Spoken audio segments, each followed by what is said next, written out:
All right, good evening again, my powerful MVP family, very powerful MVP family. You are so totally awesome. So totally awesome. So earlier tonight, I shared a video with you. I was on the road with my brother. My brother is he follows me. My mom has five of us, and my brother and I, we share the same father. But our father died when he was only 8 months old and I was 2 years old. So both of us did not get a chance to grow with a father.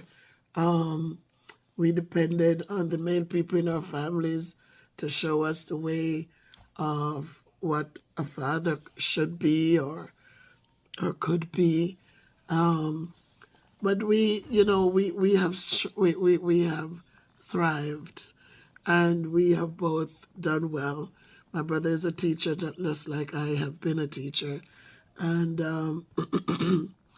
as I said, he acts like he's a big brother, but I'm the big sister. But he has been blessed. He's an ordained something in the church, ordained deacon.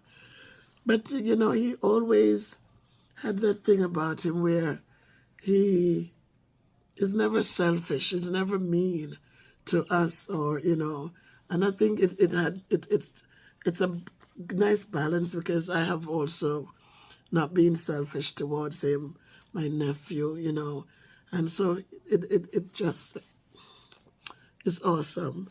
And so tonight, as I said, for weeks I've been just hurting. And it just amazed me, like when he came in the other day from New York, that the first thing he peeked around and he wanted to hear me speak. And then he was so happy when he heard me speak. He said, okay, he felt so bad when I was struggling with the hurting in the neck, in the throat. Just couldn't swallow, just couldn't cough. Like I could do it, but it was so painful. So he came back and there was a smile on my face. He was happy. And tonight he just said, come on, let's go and let's go. He's going to the gym. And dropped some clothes off at the cleaners. And I said, all right, I'll come along, but I'm going to sit in the vehicle and play some domino or something. Because I wasn't dressed for anything more than just sit in the vehicle. Because he didn't tell me he was going to dinner or anything. He just said, come on, let's go. So I went out and I'm still wearing you remember my Jamaican Crocs, right? I don't wear them outside. I wear them in the house. But tonight when he called me, I got up and I pulled them on. And it's the first time that they have been out in public, in real public. And these Donnie had brought them from Jamaica for me. So they're comfortable. You just sit, and it's just easy to pull them around. So that's what I had on out there. But, I want to just dedicate this poem. It's just a poem by Louise Bennet. And I'm just have to be thankful to God, So many siblings that are in war about material things. They cannot get along. They don't care about one another. They're fussing about money's borrowed or money's this or they're fighting about so much, putting each other down, threatening to hurt each other. And you have some who have hurt one another, taken lives, even so. So for me, people might say, but I'm not different. This is how we should learn to appreciate any little thing that people do for us. Don't ever take it for granted. Because as I said, I'm old school, and my grandmother always said, don't ever forget kindness. They shouldn't say, don't forget big kindness. When people do a lot for you, then you remember. She said, don't ever forget kindness. So whether it's big or little, let us not forget it. And let us treat one another well. Let us build good memories. Because at the end of the day, he lives in New York, I'm here in Connecticut. At the end of the day, when we are far apart, we can still remember those fond memories. And we can laugh at them. And it might trigger us to make another phone call or something. So let us just do that, guys. So tonight I'm going to just recite another poem. I'm not reciting it, I'm going to read it. And please watch the video to the end, because at the end I did post the name of the restaurant that we had dinner in. And just say if you guys are in the area, you could check out these people and have a meal with them. Nice, clean environment, beautiful. So I said, I did this poem before, Bredda by Louise Bennet. And the sentiment of this poem was a woman who was looking for work. And she went to get the job, but the employer decided she didn't want her. So she pretended to have a brother, and that the brother would come in to fight for her when there was no brother in real, because in the end you're going to see when the employer wanted to meet this brother who was coming to bust her open stick, that once the girl got what she wanted, which was her taxi fare and what have you, that the woman wanted to meet the brother. She said, me would have liked to meet him too, because I'm the one my parents got. So just listen to it, guys, and just get a laugh out of it. It's not serious. It's just Miss Louise Bennet, Dr. Louise Bennet, and her patois, and looking at a real-life situation and how it would have worked out. A lot of times things are happening. People are bullying us. And the first thing is, wait till I go home and tell my brother, so my brother going to do it you. Right? Always praying on the big brother to come muscle up and fight for you. So I'm not going to strain my voice. I'm just going to go through quickly and hope that you enjoy. Again, not my words. They're the words from Dr. Louise Coverley. It's pen, or Dr. Louise Bennet's pen. And she said, my brother, and it's all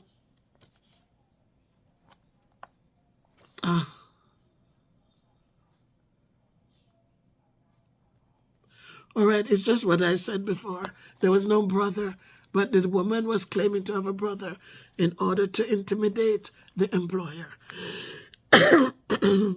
Wow. He said, "Wanna call my brother for me? Beg you tell him come here quick. Tell him bring him Pelchikin cowcard and bust your open stick. Me not make no joke with you. Quick and brisk and pay me off, or me go and call my brother in here, make him beat you till you're soft. You answer me advertisement. You come clap on me yard, come tell me how the pay is big and how they work hard. Me never like your face, but when my brother tell me, say, that your husband is a nice man, me decide to come today. Me oversleep this morning, you know. Never wake till after 8. It's a taxi cab me take come here to hinder me from late. I know you start from foolishness, but you know what me? What is this? You don't call me brother for me. It now go so today, missus. You will have to beg me pardon loud. Make all the neighbors here. You will have to pay me 2 weeks' wages plus me taxi fare. So, a talking foolishness?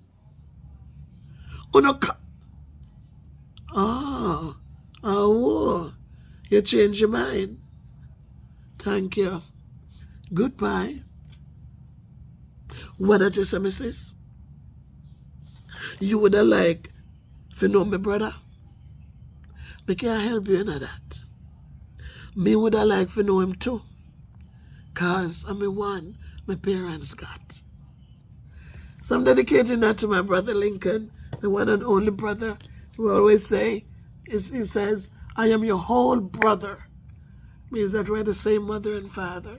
Our father died and we were so young. But for the blessings of many people, so many people. I remember going to church and people in the church would see us and say, my God, if Miss Melford could see you too now, oh my God, he would be so proud. But he didn't get to see us grow up. But we grew up and we did well. And so I'm thankful for that. And thanks to all the people who made it possible.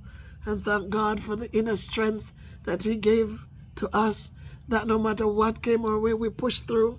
We were fighters, we're still fighters, and we have done well. So, thanks for your support, my people. Thank you for all your support. And I'm just begging you, you have siblings, be grateful for them. Establish good relationships with them. I usually tell my children, I said, what will make me very happy is not if one of you do so very well and living a grand life up there and think that I'm going to favor you over your other two. I said, if one of you find yourself with $1 bill and your other two need something, give them a quarter. Give them a quarter. You'll still be ahead with 2 quarters, but give them a quarter as well, because life is very interesting and we never know. So I like that. I said, you want to make me happy? You make sure that you treat each other well, make sure that you share with each other, and just make sure that the respect is always there. So I cannot give them grand gifts of money, but I like to instill in them those principles that will create good memories and help them to live successful lives. So whatever is going on with you tonight, I'm going to ask God to guide you. I'm going to just lift you up again. I'm going to send you strength of my strength, because I'm sending you strength of my strength, guys. I'm sending you love. I'm sending you respect. I'm sending you the peace that passeth understanding, that God promised us that He will give that to us if we just ask. Remember, nothing that we do should be of our own will, but let us put God first. Whatever we're going to do, just ask Him to lead. Ask Him to show you the way to go, and so that in the end you will enjoy the outcome. So make it a great night by choice. I know I'm sitting at the desk. There's no good lighting, but just know that I appreciate all of you. I appreciate your support, and so I bid you now a good night, a nice, restful, and peaceful night. And remember, if you're in the area there, in where we were this evening, please, if you need something to eat, check out that restaurant. I did a little clip in the back that I'm adding to it. Check them out, guys, and enjoy your meal from your Jamaican meal. I did enjoy mine. My brother enjoyed his. My brother eats there often because his school is near there. So he found them and he supports them. So each one supports one, guys, whether it's a video, whether it's a restaurant, whether it's a clothing thing, whether it's a t-shirt, personalized t-shirt, whether it's some jewelry, whether it's doing hair, whatever it is, each one supports one and watch us grow. So thank you and have a good night. Mwah.